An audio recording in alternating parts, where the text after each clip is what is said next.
నమస్తే, welcome to plus TV Telangana. నిరుద్యోగులు మరోసారి రోడ్డెక్కారు. దీనికి సంబంధించి పెద్ద ఎత్తున ఆవేదన సభ కూడా పెట్టిన పరిస్థితి ధర్నా చౌక్లో. అసలు ఎందుకు ఈ ప్రోగ్రామ్ మళ్ళీ పెట్టాల్సి వచ్చింది, ప్రభుత్వం ఎందుకు మరి మొండి వైఖరితో పోతా ఉందని చెప్పేసి ఇటువంటి అంశాలు మాట్లాడడం మనతో పాటు నిరుద్యోగ జేఏసీ నాయకులు సింధురెడ్డి గారు ఉన్నారు. నేను చెప్పండి, చాలా రోజులుగా మాట్లాడుతున్నారు, ఇంకా ఇంత తెలంగాణ సాధించి 13 ఏళ్ళు అవుతున్నా మళ్ళీ నిధుల కోసం నిధులు ఉద్యోగాల కోసం మళ్ళీ కొట్లాడడం మొదలైంది. అసలు ఏంది ప్రభుత్వాల యొక్క ఎందుకు ఈ మొండి పట్టుతో పోతున్నారు, అసలు ఏం చేయబోతుంది?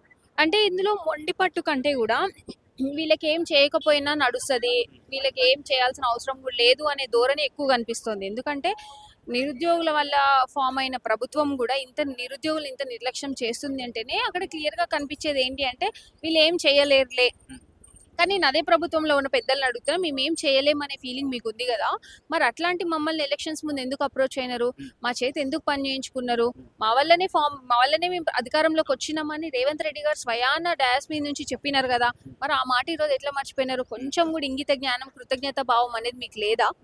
అంటే రాజకీయాలలో అది ఎక్స్పెక్ట్ చేయడం తప్పేమో, బట్ స్టిల్ ఎంతైనా ఎంతమంది లక్షల మంది సఫర్ అవుతున్నప్పుడు కొంచెం కాకపోతే కొంచెమన్నా ఆలోచించాలి కదా ప్రభుత్వంలో ఉన్న వాళ్ళు. ఎందుకు ఆలోచించట్లేదు అనేది మాకు కూడా పెద్ద ఇదిగానే కనిపిస్తుంది. అండ్ మోర్ ఆఫ్ ఇందులో చూస్తే ఏంటంటే ఏం కాదు ఎలక్షన్స్ అప్పుడు ఇద్దాము, ఇప్పటి నుంచి ఇస్తే మళ్ళీ మనకు మాట వినరు వాళ్ళు అనే ఉద్దేశంతోనే వాళ్ళు డిలే చేస్తున్నారు అనేది మాకు కనిపిస్తుంది. ఏ ప్రోగ్రామ్ పెట్టినా, ఏ నిరసన కార్యక్రమం ఏర్పాటు చేసినా కూడా ఎవరో వ్యక్తిని నడిపిస్తా ఉన్నాడు, లేకపోతే పలానా పార్టీ వ్యక్తి వీళ్ళందరినీ రెచ్చగొడతా ఉన్నాడు అంటూ ఇటువంటి మాట్లాడే తప్ప ఎప్పుడైనా మీ ఉద్యోగాల గురించి ఎప్పుడైనా మాట్లాడేది ప్రభుత్వం కావచ్చు? ఎప్పుడు మాట్లాడలేదు. ఎందుకు మాట్లాడలేదు అంటే ఇప్పుడు వాటి గురించి మాట్లాడిండ్రు, డిస్కషన్ వచ్చింది అంటే వాళ్ళు ఖచ్చితంగా ఉద్యోగ నోటిఫికేషన్లు ఇవ్వాల్సి వస్తుంది. ఉద్యోగ నోటిఫికేషన్లు ఇస్తే పెద్ద పట్టించుకోరు కదా. ఒకవేళ ఉద్యోగ నోటిఫికేషన్లు ఎలక్షన్ టైంలో ఇచ్చిండ్రు అనుకో, ఆ రోజు మా ఇంపాక్ట్ ఎలక్షన్స్ మీద ఉండదు కదా. మేమందరం మా చదువుల్లో బిజీ అయిపోతాం. ఎలక్షన్స్ లో కాంగ్రెస్ ఇది చేయలేదు అది చేయలేదు అని ఎవరు చెప్పడానికి సాహసించారు, ఎందుకంటే బిజీ అయిపోతారు కాబట్టి. ఆ పరంగానే వీళ్ళు ఇన్ని రకాలుగా మమ్మల్ని నిర్లక్ష్యం చేస్తున్నారు. కానీ ఇంకొకటి ఏంటంటే ఇప్పుడు అందరూ అంటారు టైం ఇవ్వాలి కదా అంటే, ఇంకెన్ని రోజులు టైం ఇవ్వాలండి? ఆల్రెడీ 2.5 సంవత్సరాలు అయిపోయింది కదా, ఇంకెంత టైం కావాలి ప్రభుత్వంలో ఉన్న వాళ్ళకి? మరి సరే పోనీ ఇంకా 4 కాదు 5 సంవత్సరాలు టైం ఇస్తాము. మరి మా పోయిన 5 సంవత్సరాల కాలాన్ని తీసుకొచ్చే బాధ్యత ఎవరు తీసుకుంటారు? అది కూడా చెప్పాలి కాంగ్రెస్ పెద్దలు. కాంగ్రెస్ లో ప్రభుత్వంలో ఉన్న వాళ్ళు చెప్పాలి. మరి అది చెప్పండి, మేము ఎన్ని సంవత్సరాలైనా వెయిట్ చేస్తాం. ఎందుకంటే ప్రొడక్టివ్ ఏజ్ అంతా ఇక్కడే పోతుంది కదా మాది. ఇంత పోయిన తర్వాత రేపు పొద్దున ఇంకో ఫీల్డ్ లోకి వెళ్ళి చూసుకోవాలన్న ఛాన్స్ కూడా మాకు ఉండకుండా పోతుంది. అంటే అన్ని రకాలుగా మమ్మల్ని డౌన్ చేసేస్తున్నారు. ఎందుకు చేస్తున్నారు, దాని వెనకాల ఉన్న కారణాలు ఏంటి అనేది రాజకీయాలలో ఉన్న వాళ్ళకే తెలుస్తాయి. రాష్ట్రంలో కూడా చాలా ఉద్యోగాలు ఖాళీలో ఉన్నాయి, అది విషయం మీకు తెలుసు, ప్రభుత్వానికి కూడా తెలుసు. ఎందుకు ఫుల్ఫిల్ చేయలేకపోతుందంటే నిజంగా ఉద్యోగాలు అమ్ముకుంటున్నారు అనేది వాస్తవం అనుకోవచ్చు. నిజంగా ఈ విధంగా 100% వాస్తవం. అది గ్రూప్ 1 విషయంలో తేలిపోయింది కదా. అంటే అమ్ముకున్నారా లేదా అనేది కాదు, కానీ ఖచ్చితంగా అందులో అవకతవకలు జరిగినాయి అనేది అయితే మనకి చాలా బహిర్గతంగా తెలిసింది, అందరికీ తెలిసింది.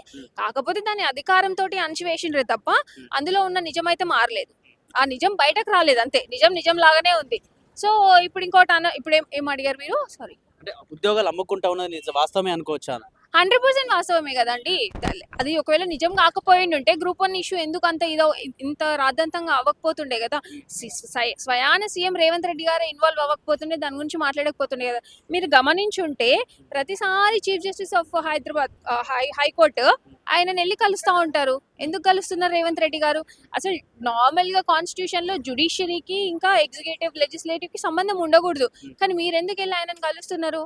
అంటే మ్యానిపులేషన్ నడుస్తుందనే కదా మాకు ఇన్ఫర్మేషన్ మాకు తెలుస్తుంది. దాన్ని చూస్తే మాకు అర్థమయ్యేది అదే. సో ఇన్ని రకాలుగా మ్యానిపులేట్ చేస్తూ ప్రభుత్వాన్ని రన్ చేయడం కంటే ఏదైనా ఒక మంచి పని చేయండి. ఈ నిరుద్యోగాంశమే కావచ్చు, ఇంకా యువతాంశమే కావచ్చు. యువతాంశం అంటే ఫీ రియంబర్స్మెంట్ ఉంది, ఇంకా చాలా అంశాలు ఉన్నాయి, రైతుల అంశాలు ఉన్నాయి. ఎవరికి మంచి చేసిండ్రు, ఒక్కరికన్నా మంచి చేసి చూపించండి, సో దట్ మిగతా వాళ్ళకి నమ్మకం కలుగుతుంది కదా. ధర్నా చౌక్ లో చాలా మందికి ఒక ముందు రోజు లేదా 2 రోజుల ముందు నుంచే పర్మిషన్ ఇస్తుంది పోలీస్ అధికారులు. నిరుద్యోగుల అంశం వచ్చేసరికి ఎందుకు అర్ధరాత్రి వరకు కూడా పర్మిషన్ ఇవ్వకుండా ఆపడం అంటే నిజంగా ప్రభుత్వం నిరుద్యోగులకు భయపడుతుంది అనుకోవచ్చు? డెఫినెట్ గా భయపడుతుంది, ఇది క్లియర్ గా అర్థమైపోతుంది కదా. ఇంకా దాంట్లో క్వశ్చన్ ఏముంది? అంటే నిరుద్యోగులు అందరూ ఏకమై కలిసికట్టుగా పనిచేస్తే దాని ఇంపాక్ట్, దాని రిజల్ట్ ఎట్లా ఉంటది అనేది ఎవరెవరికో కాదు, రేవంత్ రెడ్డి గారికి బాగా తెలుసు. అందుకనే ఎక్కడికక్కడ అధికారం ఉంది కదా, పోలీస్ ని వాడుకొని వీళ్ళని ఎక్కడికక్కడ స్టాప్ చేసేసాలన్న ఉద్దేశంతోనే ఇట్లాంటివన్నీ చేస్తూ వస్తున్నారు. కానీ ఏ రోజు కూడా మేము ఆగలేదు. సరే, మాకున్న కొద్ది శక్తితో మేము చేస్తున్నాం. ఈ రోజు మీకు కొద్ది శక్తి లాగానే కనిపించవచ్చు, కానీ టైం వచ్చినప్పుడు ఆ శక్తి ఎంత పెద్దగా మారుతుంది అనేది రేవంత్ రెడ్డి గారికి తెలుసు. ఆవేదన సభ ద్వారా ప్రభుత్వానికి ఏం తెలియజేయాలి? మేము తెలియజేయాల్సింది, మేము రిక్వెస్ట్ చేయాల్సింది ఏం లేదు. మేము డిమాండ్ చేసేది ఒక్కటే, మా ఉద్యోగం మా హక్కు కాబట్టి మాకు రావాల్సిన ఉద్యోగాలు మాకు ఇవ్వండి, బరాబర్ ఇవ్వాల్సిందే. ఇవ్వకుంటే మేము ఊరుకునేది లేదు.